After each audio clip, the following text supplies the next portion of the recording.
Ibadah Hari Raya Pentakosta pertama ditahbiskan dalam nama Tuhan Allah yang pada hari-hari akhir ini sudah dan sementara mencurahkan roh-Nya ke atas semua orang. Amin. Salam kasih dari Tuhan Allah, Bapa dalam Yesus Kristus dan melalui Roh Kudus bagi saudara sekalian. Haleluya. Matius pasal 10 ayat 16 sampai ayat 33 yang merupakan pembacaan Alkitab kita di minggu yang berjalan.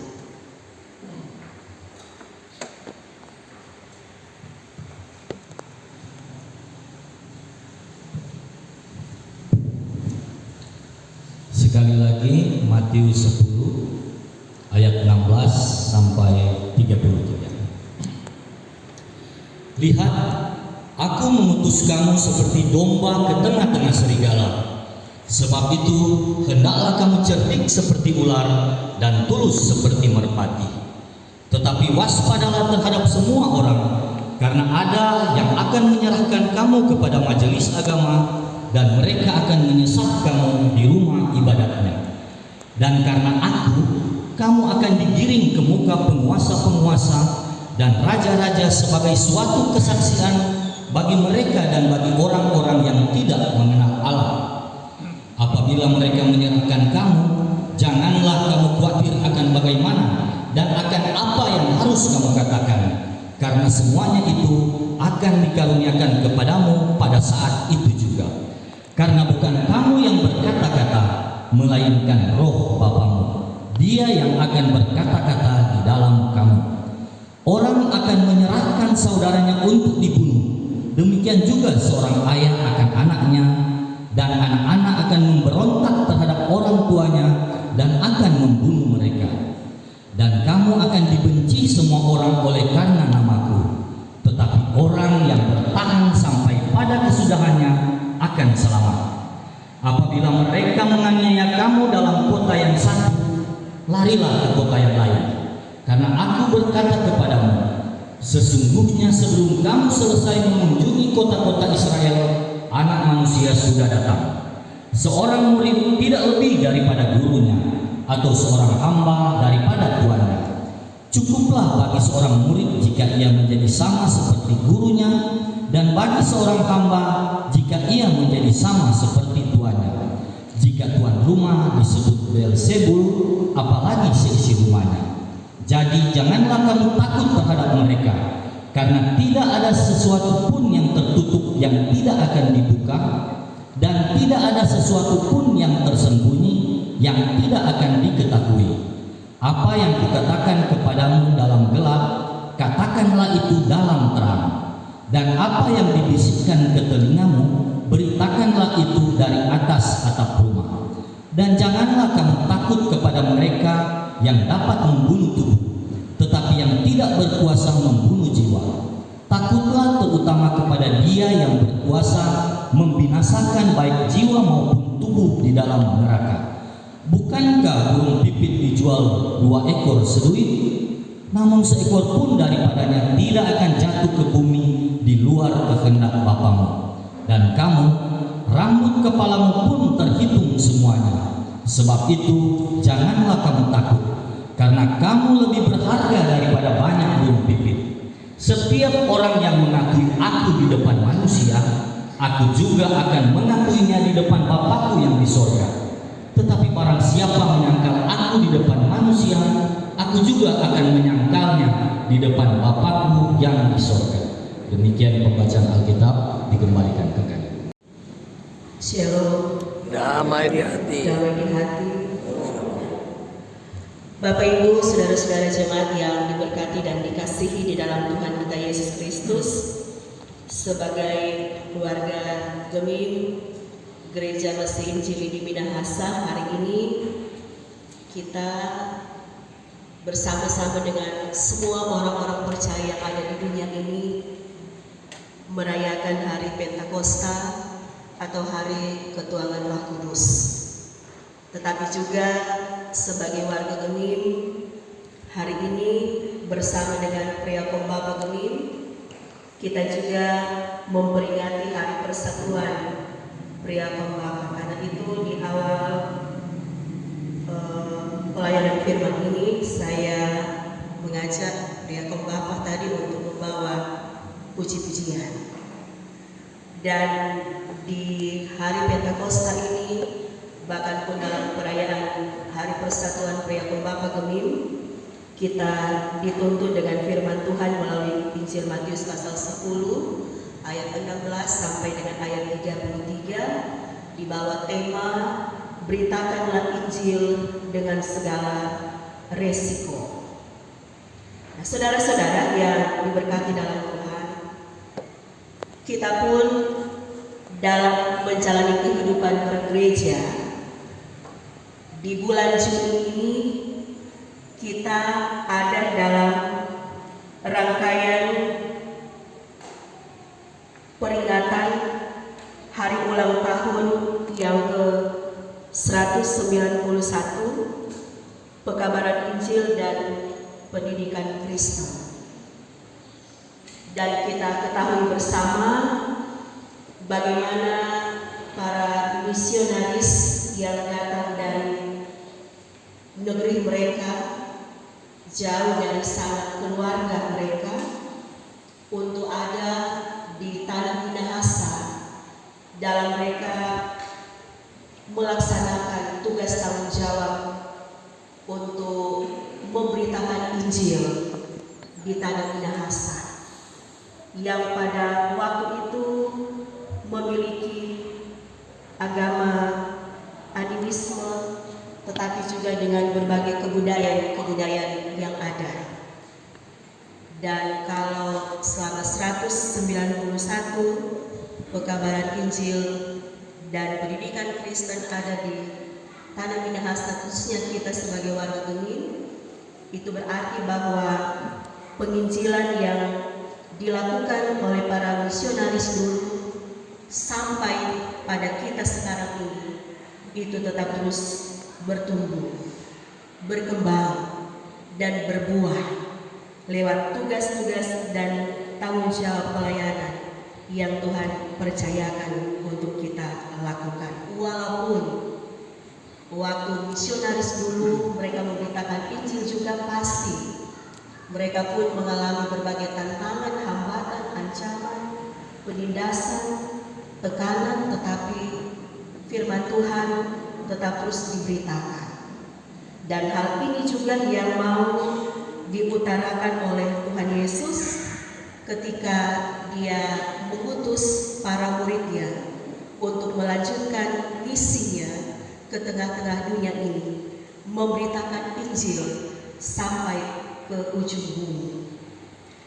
Dan apa yang telah kita baca tadi dalam pembacaan Alkitab kita di sepanjang minggu yang berjalan ini, kita melihat di sini bahwa inilah juga yang sementara gereja kita lakukan.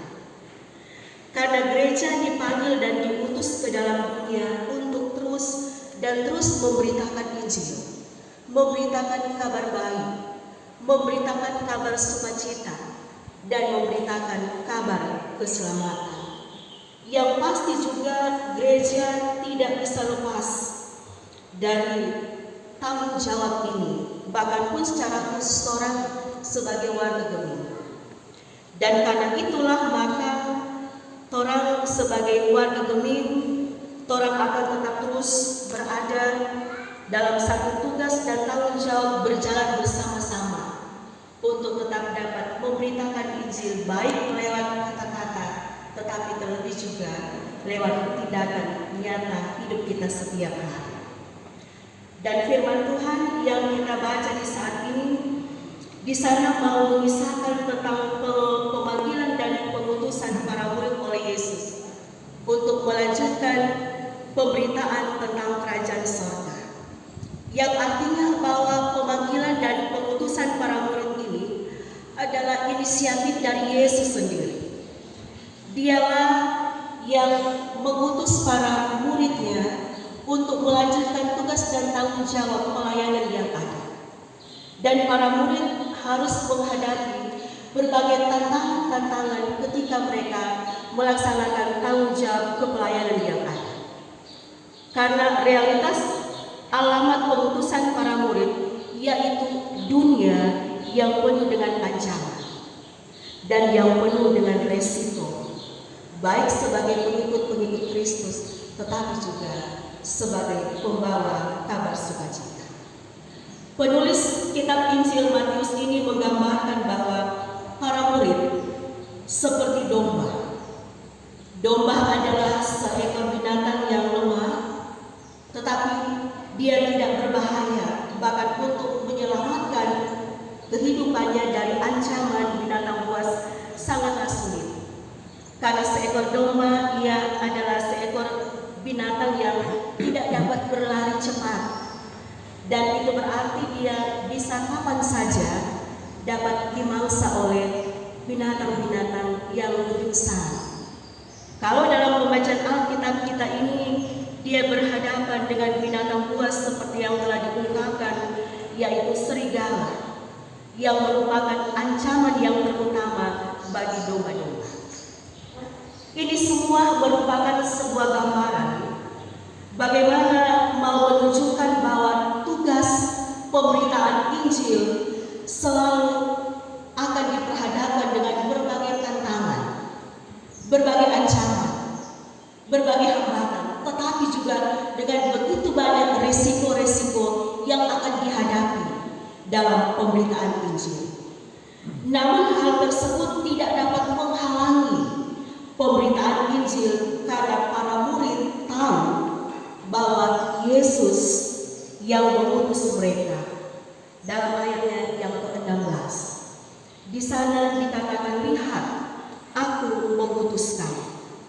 Jadi hanya mereka yang tahu dan hanya mereka yang percaya dengan sungguh kepada siapa yang mengutus mereka, yang mau dan bersedia untuk mengambil jalan untuk memberitakan Injil walaupun ada tantangan, walaupun ada konsekuensi dan risiko yang membahayakan.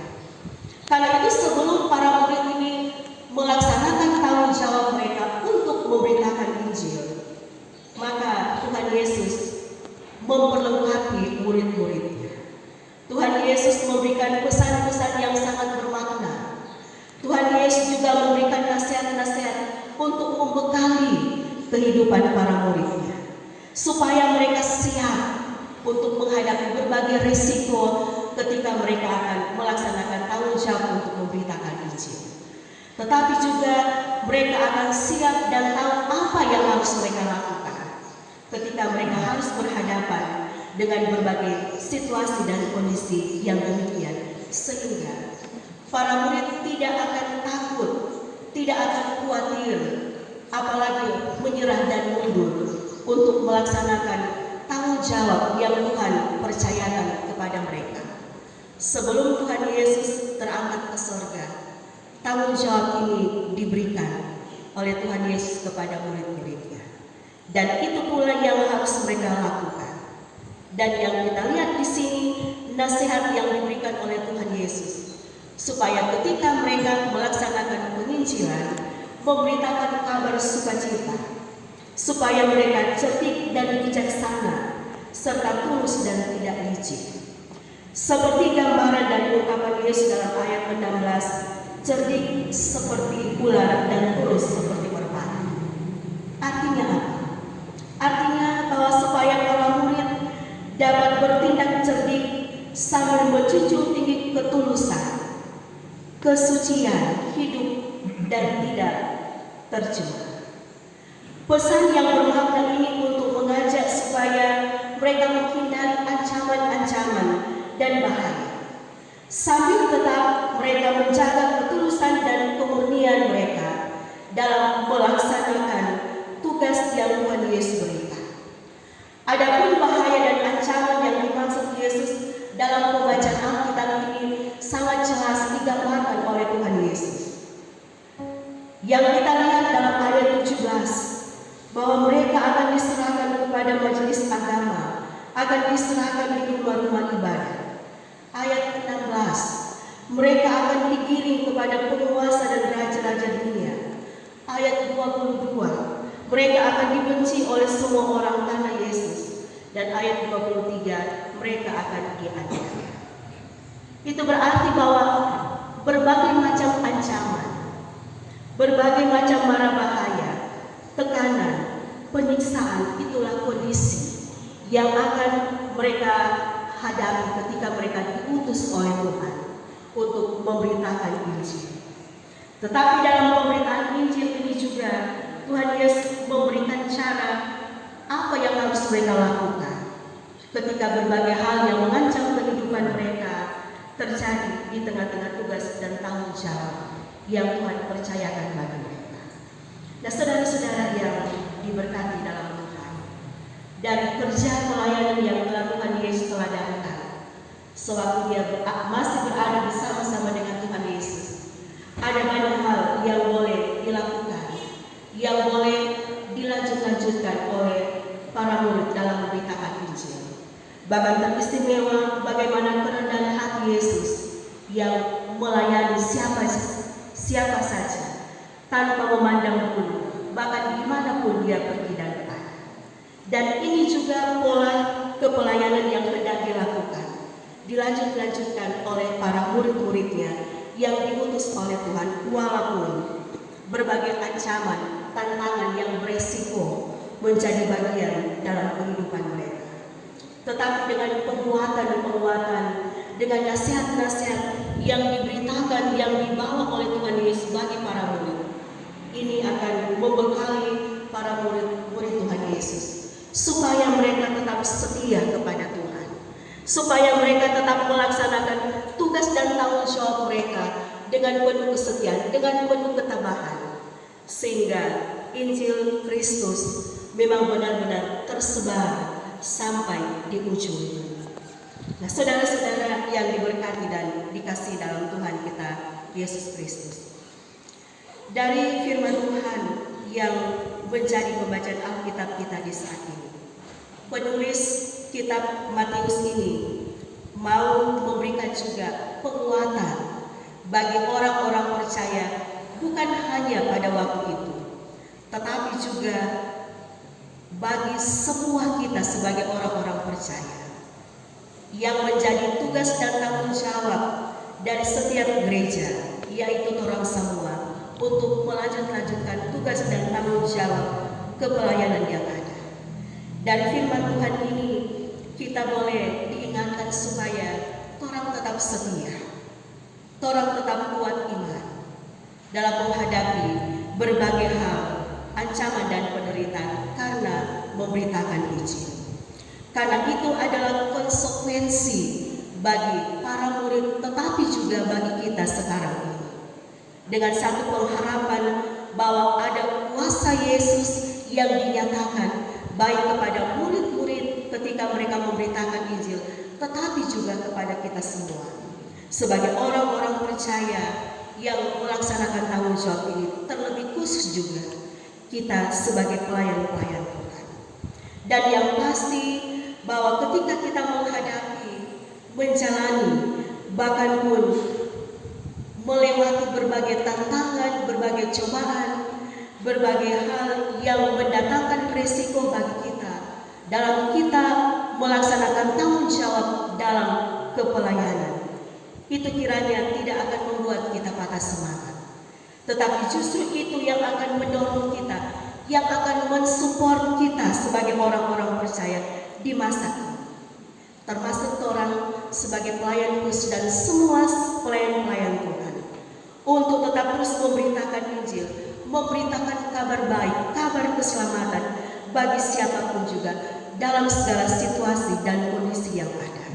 Sebab itulah yang Tuhan percayakan untuk kita lakukan dalam kehidupan kita setiap hari.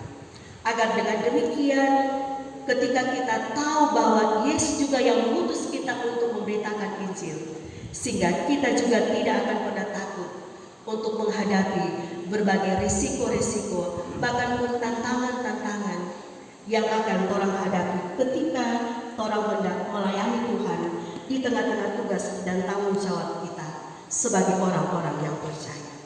Nah, karena itu dari firman Tuhan ini, kita diingatkan pertama, supaya dalam kerja pelayanan yang Tuhan percayakan bagi kita semua, untuk memberitakan Injil.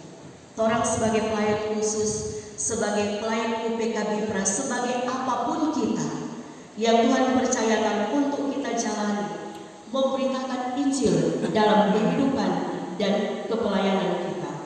Kiranya kita tidak akan pernah takut dan meninggalkan pemberitaan Injil demi hidup di zona nyaman.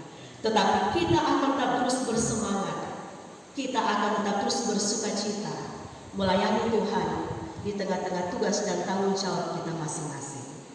Yang kedua dari firman Tuhan ini, murid Tuhan Yesus yang setia adalah mereka yang mau terus memberitakan Injil, yang mau terus menyaksikan kepada orang lain yang menerima Injil, supaya dapat bernilai, dapat bermanfaat, dan dapat mengubah kehidupan seseorang dari yang tidak baik menjadi orang yang baik.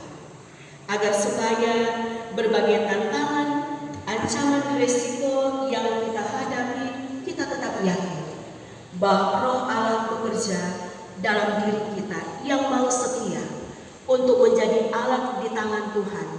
Sebab sebagaimana janji Tuhan akan penyertaan Tuhan bagi para murid ketika mereka mau setia dan melakukan tanggung jawab untuk memberitakan Injil, kita percaya juga itu pun akan Tuhan berlakukan bagi kita yang mau melakukannya dengan penuh setia dan tanggung jawab.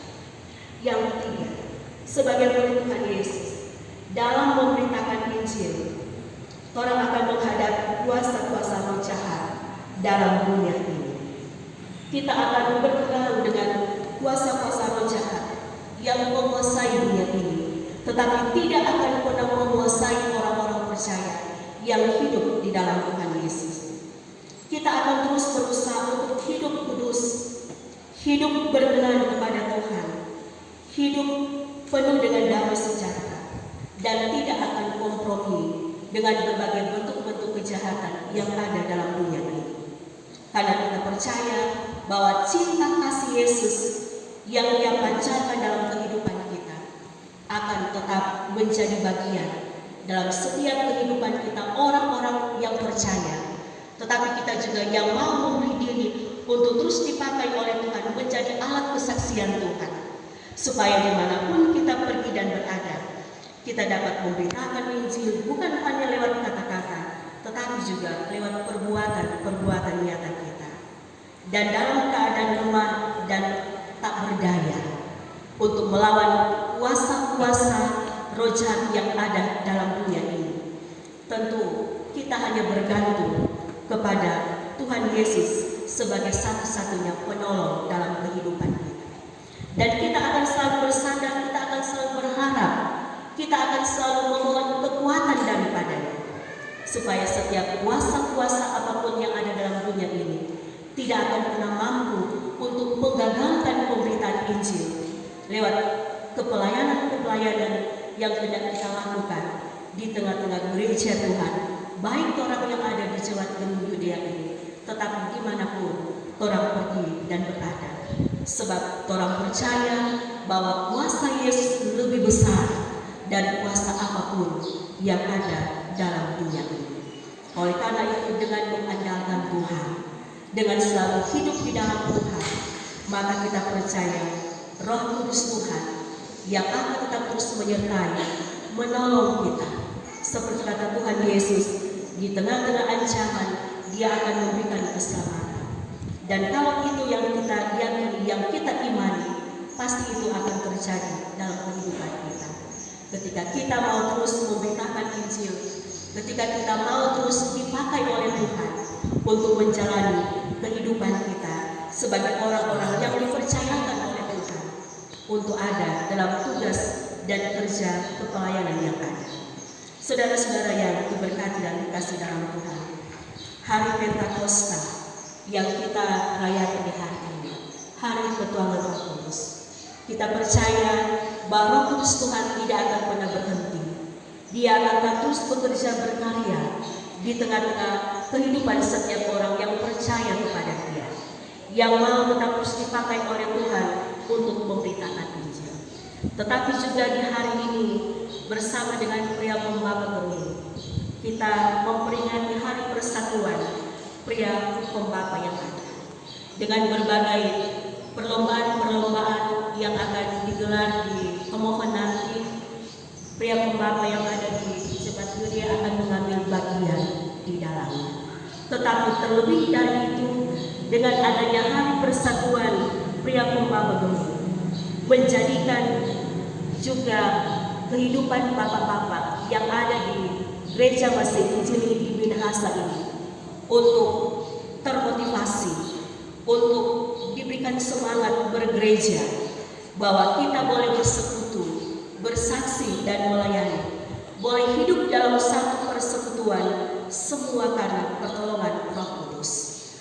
Tuhan yang memberi tanggung jawab kepada semua pria pembawa Gemim sebagai satu persekutuan yang ada, supaya dapat tetap terus mengibarkan panji Kristus, mengobarkan semangat, mengobarkan kabar baik untuk melakukan yang benar, yang baik dari kehidupan, kerja, dan kepelayanan. Sebagai bapak-bapak Kristen, sebagai seorang imam di tengah-tengah kehidupan keluarga masing-masing, kiranya kita akan selalu menjadi teladan, menjadi contoh, menjadi panutan yang baik bagi anggota keluarga kita, pun di mana bapak-bapak, pria pembawa pergi dan berada. Dan Hapsa Hari Persatuan Pria Pembawa Gemim ini kiranya juga akan tetap terus membangkitkan semangat penginjilan bagi pria pembawa Gemim, termasuk di dalamnya pria pembawa yang ada di Jemaat Yuda Batuan, supaya tetap terus dipakai oleh Tuhan, menjadi alat Tuhan untuk dapat memberitakan kabar sukacita dalam kehidupan keluarga, dalam kerja dan pelayanan, bahkan dimanapun pria pembawa Gemim Yuda Batuan pergi dan berada, diberkati untuk menjadi berkah. Nah, semoga firman Tuhan ini menjadi bekal bagi kita semua dalam korang tetap terus melanjutkan tanggung jawab kita memberitakan Injil, karena Roh Kudus Tuhan tetap selalu ada, menyertai dan memberkati kita semua. Amin. Utusan dan doa. Siapakah yang akan kuutus dan siapakah yang mau pergi untuk aku? Ini aku, utuslah aku. Pergilah, terimalah Roh Kudus. Kasih karunia Tuhan kita Yesus Kristus menyertai saudara-saudara.